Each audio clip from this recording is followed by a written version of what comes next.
Happy Friday, y'all. Tiffanie Kellog here for another week's version of Women Entrepreneur Living Child Free. And I'm super excited today to be joined by Sarah, who is going to be our guest. Welcome, Sarah. How are you on this fine Friday? Hi there. I'm doing fabulous. It's absolutely gorgeous here in Asheville, North Carolina.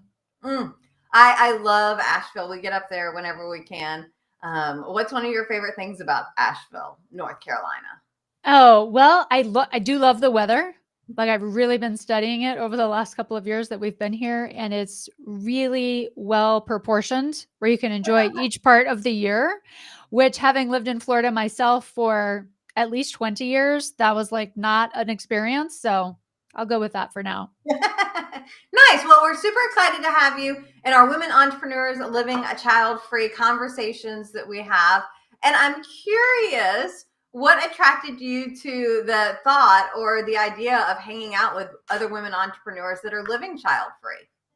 Yeah, well, for one, it's very unique, right? That's not like something that gets advertised or that you see. At least I don't in my world on a regular basis. And I am child free. And it is by choice, which I think in general, right? If you don't have kids, it's by choice. And it was a choice. And I love being connected with other like minded people. So that's the main reason, because you could certainly be child free and it would not be the container I'd want to be in. But because you create a container of women that I'd want to be around, right? That makes all the difference. Yeah, it's interesting. I've been looking for this container of women for like 20 years. I've been just searching for that women's organization that I just felt a part of, and I could just never find it. And last year when I learned about child free, I'm like, maybe that's what's missing. Though I am finding not all child free people are nice. But this group is all about the supportive, let's lift other women up and enjoying a life where we're getting a hard enough time from enough people about not having kids, as well as a hard enough time of you're crazy, you started your own business. And so you put those two together, it's like this Venn diagram of, yes. And it's one of the things I love about hanging out with women like you is because you're like, I've got the backbone, I've got the oomph, and I'm ready to do some amazing things. And so I'm super excited to have with us today's guest. And I've got her bio, y'all, and I probably won't get through it all, but we'll see. One of these days I'm going to read the whole thing through and I'm going to be like, oh, that was awkward. I said I usually stop 8 times during the bio, and I didn't. But we're not there today. So super excited here. So today's guest is a powerhouse when it comes to helping entrepreneurs go all in on their dreams. With over 20 years as a psychotherapist and now a transformational coach, life coach, Sarah Leslie helps women break through their fear and self-doubt so they can create wealth and success without the burnout or hustle. Now, I probably should have stopped before we got there because I'm like, okay, let's talk about, how you go from being a psychotherapist to a transformational life coach. But now I'm really intrigued about the no hustle and bustle, because we hear people so often talk about you got to grind, you got to work hard. So I think I want to start there, and then hopefully we'll get back to the how you got where you are today. But tell us a little bit about this idea of how we can do it without the grind, because I feel like that's what people tell us all the time. You need to be grinding, you need to be hustling, you need to work hard. Yeah. Yeah, you got to make it happen. Yeah. Right? And we get this notion of like we got to work really hard now and then we can enjoy it later, right? And that's a very common story. We've all heard it. And what I help people do is get radically clear on what it is they actually want. And to me, that's oftentimes, I will say in most cases, the thing that's missing is lack of clarity around what they're actually desiring. And then you pair that with the belief that they actually can do the thing that they really want. And lo and behold, the hustle and grind literally dissipates. So it's less about even how we don't have to hustle and grind and more about, I was literally just on the call with one of my clients an hour ago, and we're talking this very same sentiment through around how do I allow my current role to be even easier? And it's usually about a pivot in the thought of the way that we're currently looking at the work. And sure enough, by the end of the call, she was like, okay, I can totally see how next week is going to feel so much easier. So tell us a little bit about the process that you kind of go through. Give us a couple of tips, because I know you talk about how we can kind of overcome a little bit of this. But y'all know this, as I'm asking people to share tips and tricks and techniques, it helps us get started, is to give us a flavor of what they do. Because what I typically find is where I get the most is working with an expert. And we'll actually give you an opportunity a little bit later to work with Sarah. But just to wet our whistle, get us going, give us that little taste. Yeah. Okay. So literally building on what I was just sharing around vision. Okay. I would offer to sit down. You really don't need very long. It's like 15 minutes at most, to ask yourself the question, what is it that I really want? Mm. What is it that I'm desiring, that I'm longing for, that I know is like just out ahead of me, but it's kind of like fuzzy and I can't really see it nearly as clearly as I would like to? Or maybe I spend time thinking about it, but it feels far away from me. So the act of literally sitting down and then asking yourself that question and then spending about 15 minutes writing it out. Game changer. So you said take 15 minutes, sit and write it down. Mm-hmm. I'm curious to hear your thoughts on where you should do that writing down, because I have my own thoughts of where I get creative and where I work, but I want to hear yours first and see if we're in line or maybe we have different ideas. Okay, yeah.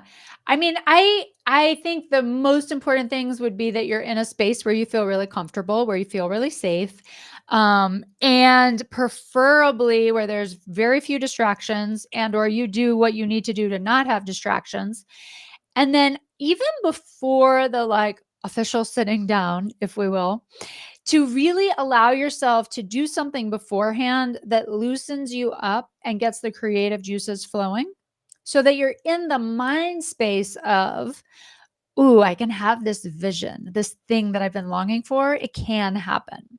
If we come to it like it's a homework or a writing assignment, we're probably not going to let ourselves access the deeper parts of us. And so we want to, for me, it's like I could take a walk, or I could listen to some music, or I could play with my dogs for a few minutes and just allow myself to be in like, oh, yes, that's right. I really like my life. I like what's happening here, or whatever your current situation is. You at least like this moment, and allow yourself to loosen up, to feel open, to feel expansive, and then come and sit down in that safe place where you feel creative. Love it, love it. Yeah, and that's way better than what I was going to share. Mine was just like, don't do it at your desk.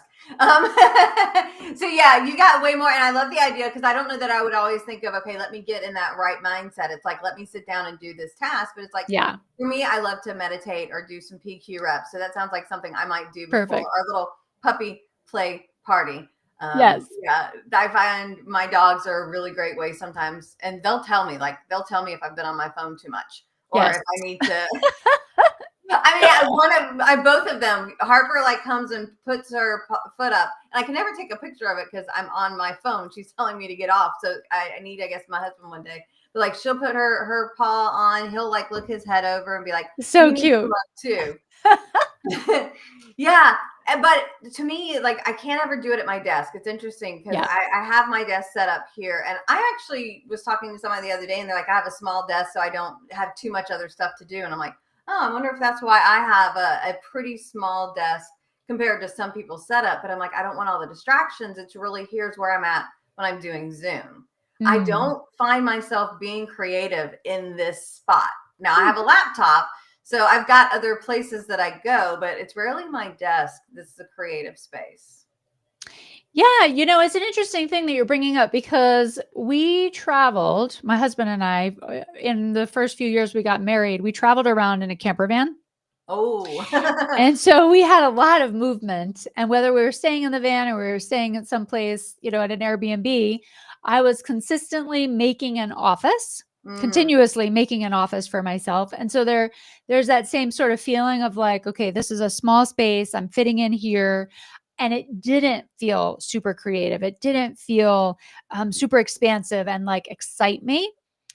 And what I have since created here in the current space, as you could see from my background, probably a sentiment of it, the whole space has been really curated, like super, super intentional curated to feel deeply creative. Because again, I was having that same sensation of like, oh, I can't really get all the things done that I like really want to be working on, or I can't allow myself to go to the place I really want to go in my mind when I sit down at my computer. Right? Because for most of us, we've been trained for 20 plus years to sit down and be studious, like take it very seriously and get your work done. And so naturally, that's not the state of being I want to be in really ever, if I can help it, Yeah. because like that sucks. And of course, there's a time to be serious. I'm certainly not saying to never be serious, and to allow ourselves to really be present and be however we want to be in any given moment.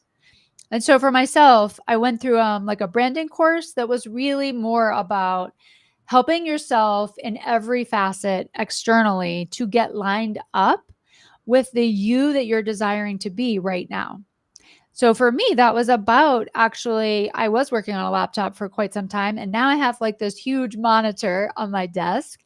And I have this hot pink chair over here to the right where I can at any time get up, go over there, meditate, lay down, because I wanted to create a space where I could feel like really creative and really relaxed.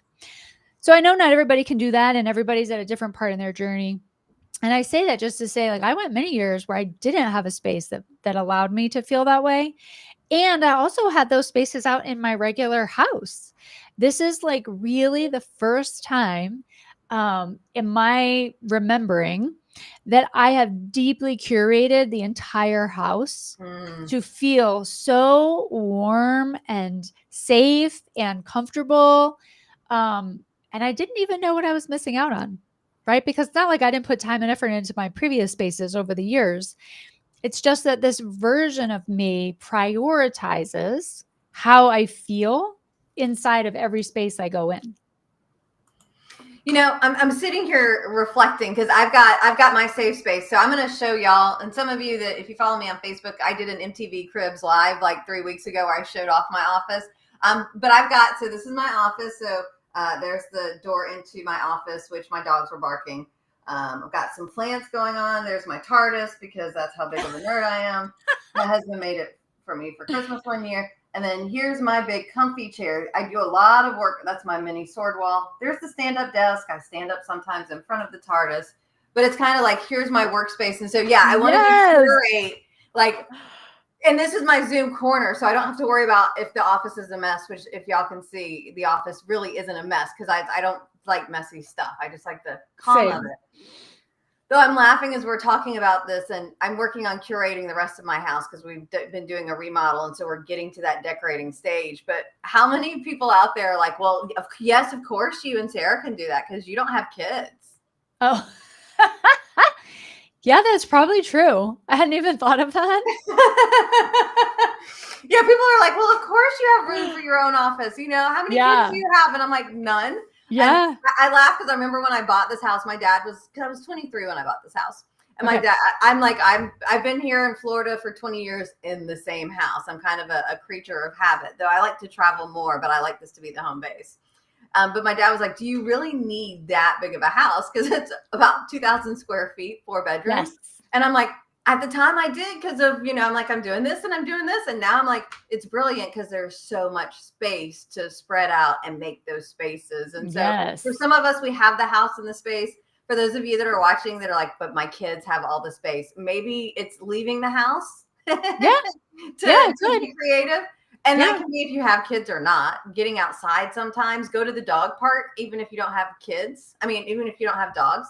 Yep. Going to the kid park if you don't have kids can sometimes be creepy. So, yeah, although I do think as women, we normally can blend in okay with that. The ladies would probably be okay. The men. Yeah, I love that. It's interesting because when I do work with women that have kids, I help them to prioritize, hey, where is your space? because it's not really okay that you don't have your space. And this is very common. I mean, even being without kids, I used to live in a very small apartment, and I lived maybe a block from the beach, and it was a studio apartment. Why? Because I didn't believe that I could have a bunch of space. Right? Like somehow it was wrong if I got like a 2,000 square house and it was just me. And so it's like, where do we get that idea from? Right? That's like not an idea what we want to be walking around in the world with. Because then when we face things like, we order food at a restaurant and we get the wrong thing, we're going to be less likely to say, hey, excuse me, this is actually not what I ordered. And a lot of other examples I could give you that come from that place within us that's like, don't take up too much space. Don't be too big in the world, right? Fit within your what's appropriate. And so again, when I'm working with women that do have kids, it's like, hey, we need to find your space. And when I work with women who don't have kids, we need to find your space. So if I'm hearing you right, ladies and men too, but y'all, we all need our own space, whether it's physical or would metaphysical be the other, where, Yeah. I will even say, like, I do think physically we need to find our space, even if, that same studio apartment, my husband and I actually went back to that apartment and stayed just like up for a vacation trip. So we were there for a short period of time. And I realized like, ooh, I am going to need more space than what I had thought would be available for me for the time that we're here. So I literally created a little mini like office space in the walk-in closet because I was like, this has to happen. Like I have to have an actual dedicated space for me because we were there for maybe like 3 or 4 weeks. And so I did. I cleared out the closet. And I've heard of many women who have cleared out a closet to create, whether they're creating a podcast studio or they're creating a little mini office for themselves or literally just a retreat for themselves to be able to go to either get away from the kids or get away from their significant other or just have some time and space that's without distractions, right? Because that's the other thing that ends up happening when we're in our house. Oftentimes we get distracted with ourselves and with the things that are just right around us. So it really does make such a big difference to make sure that you have a really clear, dedicated space for you. Awesome. So that's a fun little tangent that we went on, y'all, of, okay, so let's take 15 minutes to write. What do we really want? And then we're now in creating that space for us. But I think that's a really good point because if we're trying to force it, and I think that as entrepreneurs, we force it a lot because we feel like we have to. Yeah. And I know for me, sometimes I've had a problem in my head for like the past week and a half. Finally was able to talk to it, my mastermind on Wednesday, my coach on Thursday. And this morning, I'm like, it's all clear in my head. But I needed that time and the space to work on it. So I know we got other stuff we want to talk about, but anything else you want to add? Because we're doing this 15-minute workshop. We know how to do it with ourselves now. Anything else you want to add on that before I want to hear how you got where you are today? I guess I'll just bring it back around to how we started, which is around this hustle and grind, right? So as we've made space for ourselves and we've sat down or we've found a place that we could be in that's free of distractions, and we're allowing ourselves to consider this vision, you just already, hopefully, as you're listening to this, can feel a decrease in the hustle and the grind. Because you're right, just like you said, Tiffanie, there is so much pushing and forcing and making it happen. And so simply by doing this very short exercise, you should and will, if you practice it, start to feel even less of that hustle and grind. Love it, love it, love it. Thank you so much for sharing those tips, y'all. Leave us ideas in the comments how this worked. Maybe even share pictures of your space if you've created one or if you have one. In the meantime, though, let's talk a little bit about how you went from being a psychotherapist and probably what is a psychotherapist to being a transformational life coach. And what is a transformational life coach? Because whereas I've heard these terms for many years, I don't know that everybody else has. And sometimes we have, sometimes we haven't. And we all have our own little definitions of what it means. So tell us Sarah Leslie about yourself and what Yes. those two professions are and how you got there. So psychotherapist, which personally, I'm just like, who wants to be called a psychotherapist? That doesn't have a good ring to it. And it's basically a therapist who does therapy, and talk therapy is specifically around mental health and wellness. And I did that for about 20 years. My heart was to be able to help people, and to help people who found themselves in situations that they couldn't figure out how to get out of. And at the end of 20 years, right, in that time frame of probably more like 17 to 20 years, I started just getting very restless and feeling the nudge that something new was coming, that I didn't really want to continue to have these specific conversations that I was having in the therapy room. And I really wanted to work with people who were similar to me, in the sense that they're going all in on their lives, that they're really determined and dedicated and ambitious to create the life that they really want, and just not sure how to do it. And so it was just a matter of time and my own mental pivoting to be able to recognize, oh, there actually is something out there that I could be doing. There is a way that I could be creating those kinds of transformations for people. And so it is the reason that I left the therapy room to create my own virtual space, to be able to coach and to support and to empower women and men, and really just everybody, right? I say everybody, to be able to find their own unique space and place in the world. So that's what it means for me. Oh, I lost you. I can't hear you anymore. Oh, I muted because I was looking at something. Y'all see, that's what happens. Why don't you? So I'm back to the bio. Yay. Because as she was talking about, she helps her clients. So she guides her clients to master their mindset, trust their inner wisdom, and build fulfilling lives and business. And I love that you kind of put those together, because so often people are like, it's the business or it's the personal. And I'm of the mindset, and people can disagree with me. They disagree with me all the time, that as entrepreneurs, especially, we can't disconnect in the same way that 9-to-5ers do. And that's kind of what I call people that have a job where it's salaried or hourly or whatever. Mad love for y'all. But it's a different mindset. And while I'm a big believer in we need to be able to disconnect, I do feel like our lives are more interwoven than your average person as entrepreneurs. And that we do have to find that harmony of the two of them together. Definitely. Yeah. I think of entrepreneurship as a lifestyle. Mm. Right. And so why do we go into entrepreneurship? I mean, most people are motivated, at least at the core level, to have more freedom, to have more autonomy. And so when we think about doing that, what we're really after is a different kind of lifestyle than the quote unquote 9-to-5 job.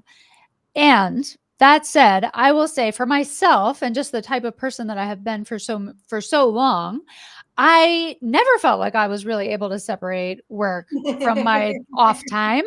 I would definitely find myself thinking about my clients and thinking about how I could help them more, and what should I be reading and studying in my quote unquote free time to be able to be even better when I was at work. And so now in entrepreneurship, it just feels more in alignment. It feels more genuine. It feels more authentic. Because back there, I would be telling myself, you really shouldn't be thinking about work because you're not at work, because that's like one of the sentiments that's out there in the world. Right. And now it's just like, yeah, this is my lifestyle.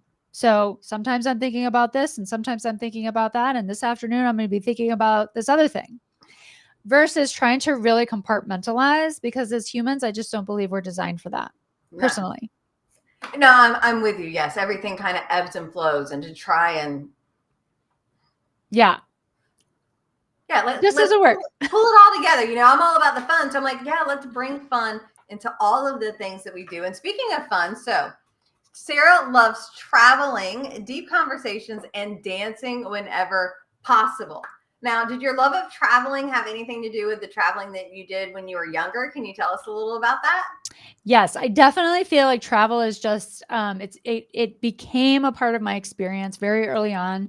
Growing up, my family moved every 3 to 5 years to a new location. And while I did not necessarily enjoy that as a child, I learned to appreciate it over time and the skills and the resources, internal resources that it helped me to create. And it also gave me a love for seeing different parts of the world, different parts of the country. And I think also just at like a core pattern level, I now will get sort of what I call the itch to be on Mm, the move every, 3 to 5 years. And I've shifted from actually needing to move to incorporating in some sort of travel or incorporating in some sort of overnight adventure or opportunity to go visit some friends or what have you. I like that. I like that. Yeah, I've been back and forth because I've been here for 22 years now. I'm like, wow, that is a long time to live here. And we are traveling more, but I'm kind of like, I like it as the home base Mm-hmm. and being out and about because my husband travels for his work. And so sometimes I'm just like, okay, let me, where is he going? And, sometimes he doesn't even come home if he had something in between. So it's like, yeah, it can be more nomadic Yeah. and get that urge. Where is on your list of, I can't wait to go there next? Paris has actually been on my mind quite a bit. Yeah. What Yeah. about Paris draws you there? I think it's one of those cities that you watch in a lot of movies naturally, right? The romance for sure. And also I've seen some non-romance more. I tend to gravitate more towards murder mystery Oh, and have seen Paris pop up in some different places. And then 2 years ago, we went to Quebec City, right? And so it's like a different version of Paris. And so my heart really was like, ooh, I would also love to go to Paris. nice, nice. Yeah. Any idea when that's going to happen? Or the universe hasn't made that apparent yet? I've had it on like this is my desire for the last year. So I'm thinking it's probably going to happen sometime next year. Nice, nice. Yeah. Love it. Love it. Do you know any French? I know Je m'appelle Sarah. And I did download an app when I was really thinking this is going to happen really soon. And I started teaching myself or reminding myself of French because I did take it in high school. Yeah, So nowadays there's Google Translate and half the world speaks English depending on where you go. this is So true. so speaking of where do we go? I know you have an amazing offer for the ladies out there. And I know that some of the people watching this are women entrepreneurs that don't have kids. Some of us watching this are women entrepreneurs that do have kids. And y'all, just to clarify, either way, this is open, I think, Sarah. Yeah. This is Yeah. open to both our kid-free and our with kid community. Again, we are all about choose what makes you happy. We are not judging you. Either way, she works with both those type of ladies. Tell us about your offer today, which I was like, is this even right? This seems really like overly generous. Yeah, I work with a small group of people. There are two ways to work with me. So I work with folks one-on-one, and then I have a mastermind that launches usually like every 8 months. And so that's starting June 4th. And it'll be a small group of 8 entrepreneurs. Again, everybody is welcome. And the one-on-one is for about 6 months. And so I really want to get to know people before we make the decision to start working together. So my offer is when people are ready and they're like, yes, I want to be at that next level. I want support. There's this great big vision out there for me, and I just can't figure out how to get there. My offer is to join me on a conversation where I help you get radically clear with your vision, radically clear with exactly what's slowing you down or keeping you from getting there. And then if it does feel like a good fit, we'll talk about what it looks like to work together. So it's a 90-minute call. And we've got here on the screen, so bit.ly/ y'all, I know bit.ly, sometimes they are case sensitive. So do pay attention. Consult with Sarah with a capital C, a capital S. I've had people be like, they don't work. And I'm like, they're case sensitive. Like, why they can't be not case sensitive, whatever. I get it with passwords, not with Bitly, but hey, you know what? Bitly is an amazingly free service, so I should not be complaining. Was that a complaint? I just an observation. I restarted the no complaining challenge yesterday, so I guess I'll have to I love decide it. is that a complaint for today and start over. That's awesome. All right. And so you shared, y'all can go check this out. You can check out her mastermind. You have a conversation with her, see where would be a good fit in. where can we find you if we just want to reach out to you, or online, all of those fun Yes, the best platform to reach me to like really get a sense of me is Facebook, my personal page, Sarah Leslie. And then I'm of course on LinkedIn, and also my email, sarah@sarahlesliecoaching.com. That makes it super easy, y'all. I love that we're part of this first generation of branding that we got our name. It'll be interesting to see what the next few generations do as a result. True. Yeah. Though they won't be our generations related to us, but that doesn't mean that we can't still be there and love those future generations. But for those of us that are child-free women entrepreneurs, we do have a Facebook group, Women Entrepreneurs Living Child-Free, where we talk about the stuff that's going on. We are creating a community that networks the fourth Wednesday of every month. This is just a place for women entrepreneurs who have chosen not to have kids, who are celebrating that, to come together. It's about business. Just without the flavor of what you have to do as being a mom, or the kids stuff going on. So we're super excited about that. We hope y'all all join us. I want to say thank you so much, Sarah, for being here today and sharing with us. And I want to give you one last opportunity. What else would you like to share as a final closing thought with our community out there? Ooh, so to fit with what we've already talked about today, I like to add in, or I would want to offer to the group, that you have the opportunity to create exactly what you want for your life experience. Don't let it go to waste. I feel like I won't say that I wasted, and there's a sensation of having wasted many years feeling at the behest of other people, only to reach a point in my own life of like, oh my gosh, this absolutely has to change. I cannot keep living this way, which then has allowed me to get to where I am now, which is a radically different human than I was 10 years ago. So that is available for you as well. Sarah, I want to say thank you so very much for being here, for sharing your wisdom, for helping us have that idea of what is our vision, how do we have that mindset, how do we have the space in our space to do that, and really just taking it and making it whatever it is that we want. Today is the perfect day for us to start creating the rest of our life. Yes.